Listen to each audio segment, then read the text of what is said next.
رسول اللہ صلی اللہ علیہ وسلم کی نوجوانی کا پورا دور عفت و پاکیزگی کا مثالی نمونہ اور ہر شق و شعبہ سے بالا تر تھا۔ 25 برس کی عمر میں حضرت خدیجہ رضی اللہ تعالیٰ عنہ سے شادی فرمائی، جن کی عمر اس وقت 40 برس تھی۔ حضرت خدیجہ کا انتقال 65 برس کی عمر میں ہوا، تب تک آپ کی عمر بھی 50 سے تجاوز کر چکی تھی۔ اس مدت میں آپ نے کوئی اور شادی نہیں فرمائی۔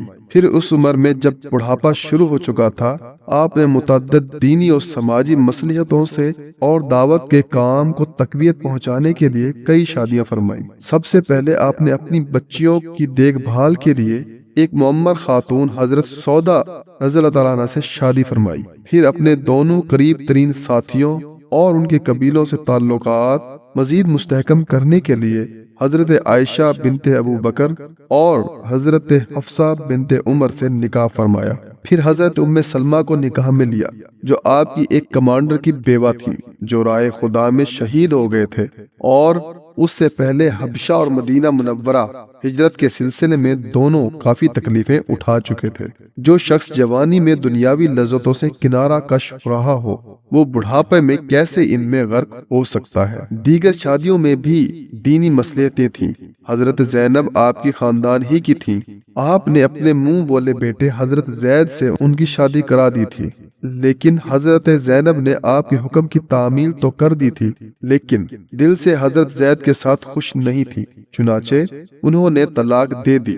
تب آپ کو اللہ کی طرف سے ان سے شادی کا حکم ملا تاکہ منہ بولے بیٹے کو واقعی سمجھنے اور اس کی سابقہ بیوی سے شادی کو ناجائز سمجھنے کا سلسلہ ختم ہو۔ کتنی احمقانہ بات ہوگی کہ بچپن سے جو خاتون اس گھرانے میں پلی بڑھی تھی اور جن کی شادی خود آپ نے اپنی مرضی سے دوسرے شخص سے کرائی تھی، بعد میں آپ یا ان کی طرف میلان کی بات سوچی بھی جائے، اگر کوئی یہ میلان ہوتا تو پہلے ہی شادی میں کیا رکاوٹ تھی؟ حضرت ام حبیبہ قریش کے سردار حضرت ابو سفیان کی صاحبزادی تھیں، جو 20 برس سے بھی زیادہ عرصہ تک اسلام اور مسلمانوں سے مارکہ آرائی کرتے رہے۔ حضرت ام حبیبہ نے اسلام قبول کیا اور پھر اپنے شوہر کے ساتھ حبشہ ہجرت کر گئیں، جہاں ان کے شوہر کا انتقال ہو گیا۔ آپ نے انہیں اپنی زوجت میں لے کر ان کی پذیرائی بھی کی اور ابو سفیان کی دشمنی کو بھی کند کر دیا۔ حضرت صفیہ یہودیوں کی سردار کی لڑکی تھی۔ اسلام کے ساتھ مارکہ آرائی میں ان کے باپ، بھائی اور شوہر تینوں مارے گئے، اور وہ قیدی بن کر ایک فوجی کے حصہ میں آئیں۔ آپ کو ان کے حال پر رحم آیا، آپ نے انہیں آزاد کر کے دلجوئی کے لیے شادی فرمائی۔ حضرت جویریہ بنی مستلق کے سردار کی لڑکی تھی۔ جب اس قبیلہ کو شکست ہو گئی تو آپ نے اس پر رحم فرمانے کے لیے حضرت جویریہ سے شادی کر لی۔ مسلمانوں نے ان کے احترام میں ان کے قبیلہ کے سب لوگوں کو آزاد کر دیا۔ کوئی گمان کر سکتا ہے کہ رسول کی ذاتی زندگی فراغی اور عیش کی تھی اور کھانے پینے کی افراد تھی، جبکہ حقیقت یہ ہے کہ ان کے گھرانے کی زندگی سادگی و خشونت اور فاقہ کشی و جفا کشی کا بے مثال نمونہ تھی، اور کیوں نہ ہوتی، جبکہ آپ کا فرمانا یہ تھا کہ میرا دنیا سے کیا تعلق ہے، میری مثال تو اس شخص جیسی ہے جو کسی درخت کے نیچے آرام کے لیے کچھ دیر ٹھہر جائے پھر اسے چھوڑ کر چلا جائے۔ یہ ایک تاریخی واقعہ ہے کہ حضور نے اپنے عالم میں ایک 40 سالہ بیوہ خاتون حضرت خدیجہ سے شادی کی اور پورے 25 سال ان کے ساتھ نہایت خوشگوار خاندی زندگی بسر کی۔ ان کے انتقال کے بعد پھر جس خاتون کو شرف زوجیت بخشا وہ 50 سالہ بیوہ تھی۔ پورے 4 سال وہ تنہا ہی حرم نبوت کو اپنی باوفا رفاقت کی شرح سے منور کیے رہیں، اور سن 1 ہجری میں سید عائشہ اس حرم مقدس میں داخل ہوئیں۔ سن 3 ہجری میں جب آپ کی عمر مبارک 53 سال ہو گئی تھی اور بڑھاپے کے طبی اثرات ظاہر ہونا شروع ہو گئے تھے، آپ نے کئی شادیاں فرمائیں، اور سن 7 ہجری کے آخر تک 9 خواتین کاشانہ اقدس میں جلوہ افروز ہو گئیں۔ قابل غور یہ امر ہے کہ خداوند کریم نے اپنی کتاب میں ان تمام شادیوں کی توثیق کی اور اپنے نبی کو ان شادیوں کے سلسلے میں خصوصی ہدایات بھی دیں اور خصوصی مراعات بھی۔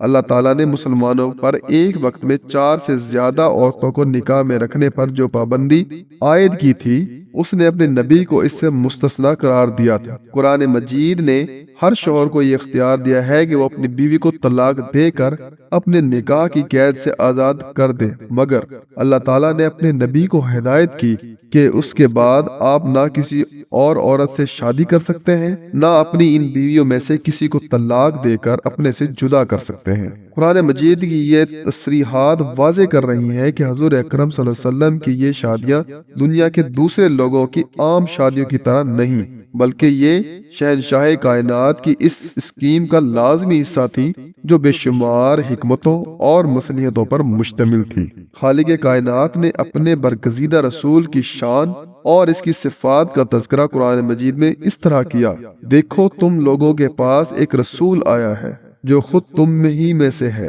تمہارا نقصان میں پڑنا اس پر شاک ہے، تمہاری فلاح کا وہ حریص ہے، ایمان لانے والوں کے لیے وہ شفیق اور رحیم ہے۔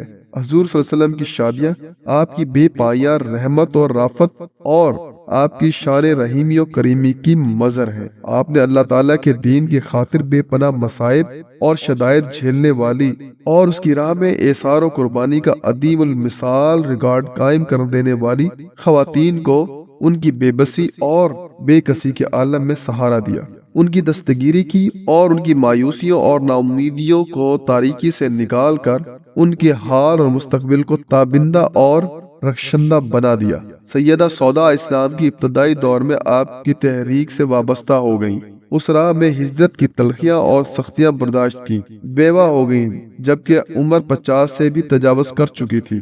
اس عمر میں یہ امر ناممکن تھا کہ کوئی انہیں اپنی رفاقت میں لے لیتا، لیکن یہ آپ کی شان رحمت تھی کہ آپ نے انہیں اپنے نکاح میں لے کر ان کے مستقبل کو تابناک بنا دیا۔ سیدہ حفصہ جوانی میں بیوہ ہو گئی تھی، یہ حضرت عمر کی صاحبزادی تھی۔ حضرت عمر اپنی بیٹی کی بیوگی سے سخت پریشان ہوئے، انہوں نے ان کے لیے رفیق زندگی تلاش کرنے کی کوشش کی مگر کامیاب نہ ہو سکے۔ اپنی اس پریشانی کا ذکر اپنے ہادی اور رہنما سے کیا، آپ نے انہیں حوصلہ دیا اور ان کی بیٹی کو اپنے نکاح میں لے کر ان کے اضطراب کو اطمینان میں بدل دیا۔ سیدہ ام سلمہ نے خدا کے دین کے غلبے کی جدوجہد میں کون سی ایسی قربانی تھی جو بخوشی اس بلند مقصد کی خاطر نہ دی؟ خدا کی راہ میں ان کے شوہر شہید ہو گئے، سیدہ پر بے پسی اور بے چارگی کا عالم طاری ہو گیا۔ چھوٹے چھوٹے 4 یتیم بچے، نہ کوئی خبر گیری کرنے والا، نہ کوئی ذریعہ آمدنی اور غیور اتنی کہ ان کی حالت دیکھتے ہوئے حضرت ابوبکر نے انہیں شادی کا پیغام بھیجا، لیکن انہوں نے اپنے جذبہ غیرت کی بنا پر پیغام قبول کرنے سے انکار کر دیا۔ حضور صلی اللہ علیہ وسلم نے آگے بڑھ کر اپنی ایک جانثار اور وفاشعار صحابیہ کی دستگیری کی اور انہیں ام المومنین کے شرف سے نواز کر ان کے غموں اور دکھوں کا مداوع کیا۔ سیدہ ام حبیبہ رئیس قریش ابو سفیان کی لخت جگر تھیں، ایمان کی دولت کے تحفظ کی خاطر وطن چھوڑا، حبشہ میں رفیق زندگی مرتد ہو گیا، پورے 10 سال بڑی عزیمت اور استقامت سے نامساعد حالات کا مقابلہ کیا، غریب الوطنی میں بیوہ ہو گئیں، گویا ان پر درد و غم کا پہاڑ ٹوٹ پڑا۔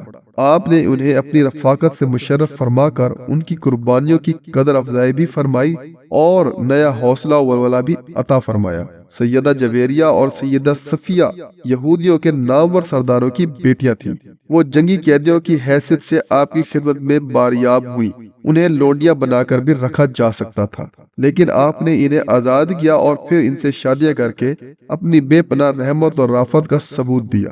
اسی طرح سیدہ زینب بن حزیمہ، جن کے پے در پہ 2 شوہر اللہ کی راہ میں اپنی جانوں کا نذرانہ پیش کر چکے تھے، آپ نے عذرائے شفقت ان سے شادی کر کے ان کی پسمردگی اور اداسی کو بشاشت اور فرحت میں تبدیل فرمایا۔ الغرض آپ کی شادیاں جہاں دوسری اور بے شمار حکمتوں اور مصلحتوں پر مبنی تھی، وہیں یہ آپ کی شان رحمت کے اظہار کا ناقابل تردید ثبوت بھی ثابت ہوئی۔